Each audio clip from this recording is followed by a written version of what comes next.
नमस्कार। स्वागत है आपका आपके YouTube चैनल में। तो आज का लेक्चर शुरू करने से पहले हम ये देख लें कि हम लोगों ने हमारे लास्ट लेक्चर में क्या पढ़ा था। हम लोगों ने 20 गुणवादी गुण शुरू किए थे, जिसमें से हम लोगों ने उसमें से सिर्फ 10 गुणवादी गुण पढ़े थे। तो अगर अभी आपने उस लेक्चर को नहीं देखा है तो हम आई बटन पर आपको लिंक दे देंगे, वहाँ पर जाके आप सबसे पहले इसका फर्स्ट पार्ट देखिएगा। और आज हम हमारा सेकेंड पार्ट पढ़ेंगे, जिसमें से बचे हुए 10 गुणवादी गुण मतलब 11 से लेकर 20 तक हम पढ़ेंगे। तो चलिए बिना किसी देरी के शुरू करते हैं।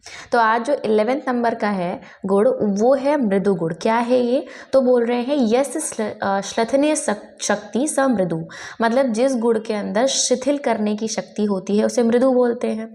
जिस गुण के कारण दाह या पाक या शमन का दाह का या पाक का शमन होता है या फिर वो स्तंभन करता है, उसे भी मृदु बोलते हैं। तो आपने एक और भी पढ़ा था जो दाह और पाक का शमन कर रहा था, वो कौन सा था? वो शीत गुण था। ठीक है, ये एग्जैक्ट वो सेम नहीं है, क्योंकि वो स्तंभन का कार्य तो नहीं कर रहा था, है ना, उसके लिए अलग से स्तंभन था। लेकिन यहाँ पे क्या है कि जो दाह या पाक को कम करे या जो स्तंभन वाला कार्य करे, है ना, या जो बॉडी में शिथिलता लेके आए, उसे मृदु बोलते हैं। फिर उसके बाद लौकिक, मतलब आजकल की भाषा में से क्या बोलते हैं? तो कह रहे हैं कोमल, नरम या मुलायम बोलते हैं। ठीक है, भौतिक स्वरूप क्या है? तो कह रहे हैं कि जिस गुण के कारण द्रव्य या शारीरिक धातु या अंग प्रत्यंग स्पर्श करने पे नरम फील होते हैं ना, इसलिए इसको मृदु बोलते हैं। फिर उसके बाद इसका भौतिक आहार क्या है? भौतिक आधार जो है वो आकाश और जल है, क्योंकि वो कैसा है? शिथिल करने वाला है, तो जल भारी हो जाएगा एंड पूरी बॉडी में भी तो वो ट्रेवल कर रहा है, तो वो आकाश की वजह से हो जाएगा। ठीक, दोष कर्म ये कि वो वात पित्त हर है और कफ का कर है। तो मतलब कफ कर मतलब कफ को कर रहा है। तो आप सबको पता है कि देखिए ये शिथिल कर रहा है ना, कहीं ना कहीं वात जो है वो सारी धातुओं को, मलों को ट्रेवल कराने का काम करता है। और जो आपका पित्त है उसकी प्रॉपर्टी क्या होती है? सर। तो उन दोनों को रोकने का काम कर रहा है जो गुण, वो कहीं ना कहीं कफ के अंदर भी है ना। कफ क्योंकि मृदु होता है, एक जगह के स्थिर होता है ना, तो ये वाला काम हो गया आपका कफ का, तो इसलिए वो कफ को बढ़ाएगा।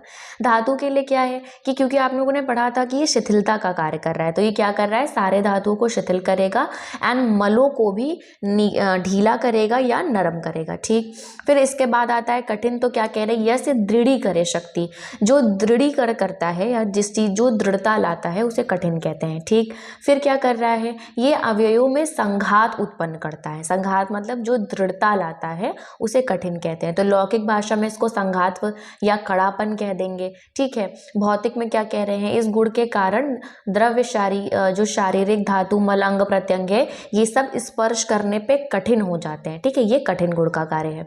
फिर ये क्या कर रहा है? ये पृथ्वी महाभूत की वजह से है, क्योंकि जो आपका काठिन्यत्व होता है वो आपका महाभूत पृथ्वी प्रदान करता है, इसीलिए पृथ्वी यहाँ पर है। दोष में क्या है आपका? ये वातकर होता है। ठीक है, धातु में ये धातुओं को दृढ़ करता है, साथ ही मल जो है इसमें मूत्र और पुरीष का ये शोषक होता है, मतलब उसे सुखा देगा। ठीक है, दृढ़ कर देगा। आपका इसका एग्जाम्पल क्या है? अस्थि है, स्नायु है, प्रवाल, मुक्ताशंक, कहीं ना कहीं ये सब कठिन है ना। अब देखिए अस्थि कितनी कठिन है, वो कठिन का एग्जाम्पल है। स्नायु कठिन है, तो ये कठिन के एग्जाम्पल में आ जाएगा। तो ये एग्जाम्पल्स आपको याद करके रखने हैं। फिर आपका विशद है, तो विशद में बोल रहे हैं कि जिसमें छालने की शक्ति होती है, छालन करने की। छालन मतलब जैसे एक छिल दिया है ना। अब छिल दिया आप कैसे समझ रहे हैं? देखिए ऐसे समझिए, कहीं पे पिछल है, बहुत एग्जाम्पल दूँ, जैसे पानी वानी बरसा है या कहीं कोई ऐसी पॉट है जहाँ पे पानी भरा है, तो पानी अब आप निकालते हैं तो कैसा चिकना चिकना हो जाता है।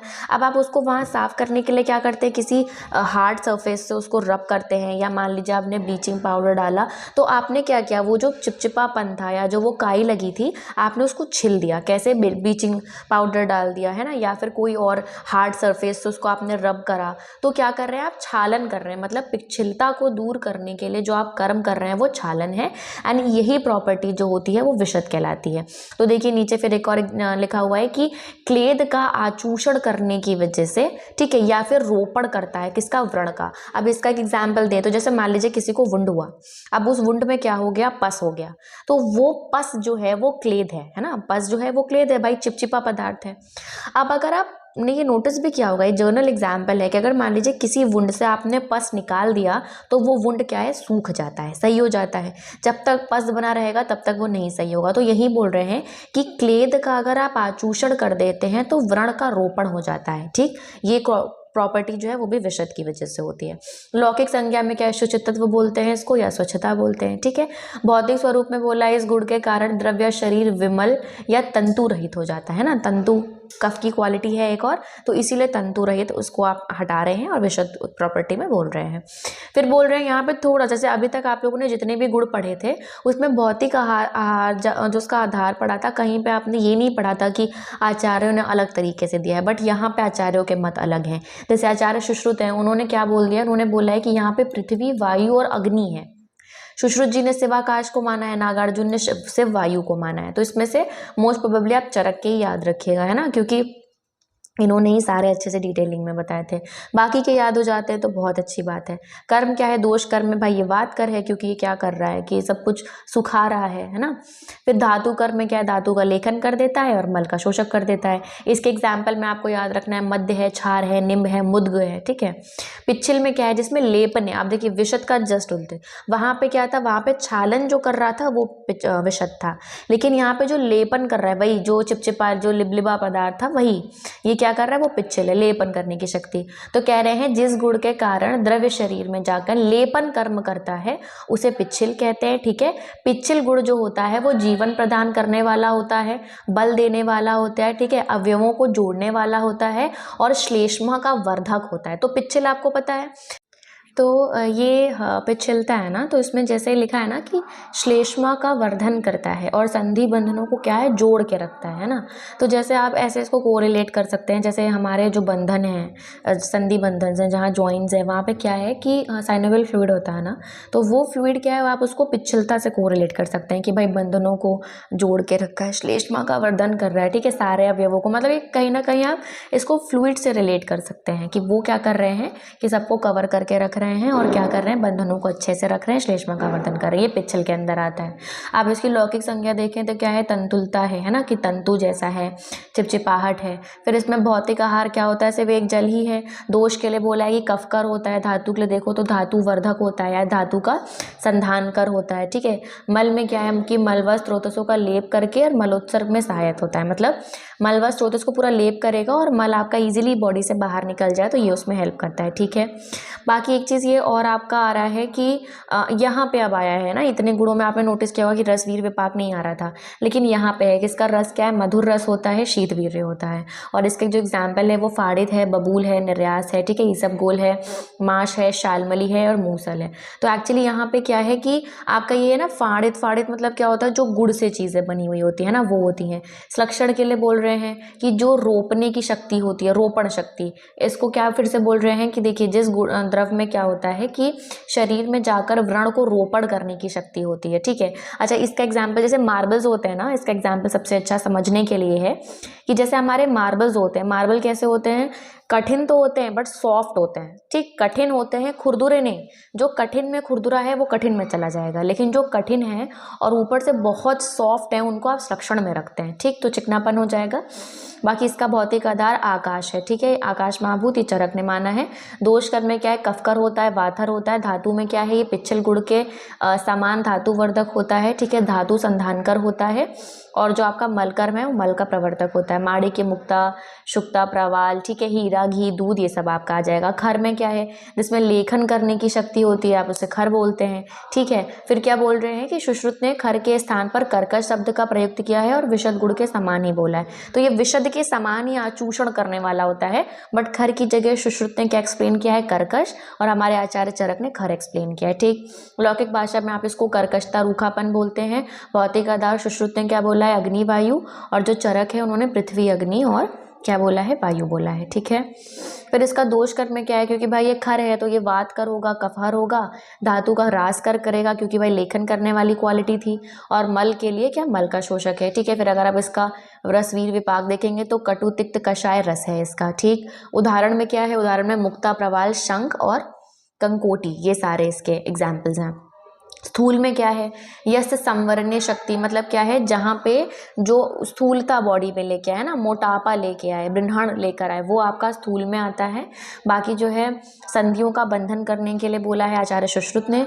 भौतिक अगर आधार देखेंगे तो ये पृथ्वी की वजह से होता है। बाकी दोष में इसका कफकर है, वातहर है, धातुकर में धातुवर्धक होता है, और मल के लिए क्या करता है कि मल को बाहर निकालने में हेल्पफुल होता है।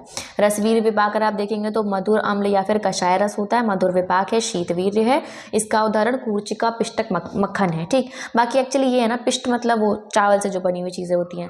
एक्चुअली चीज़ ये है कि अगर आपने पिछले इतने अच्छे से पढ़ लिए होंगे कि अब आपको यहाँ ये बहुत अच्छे से समझ में आ रहा होगा।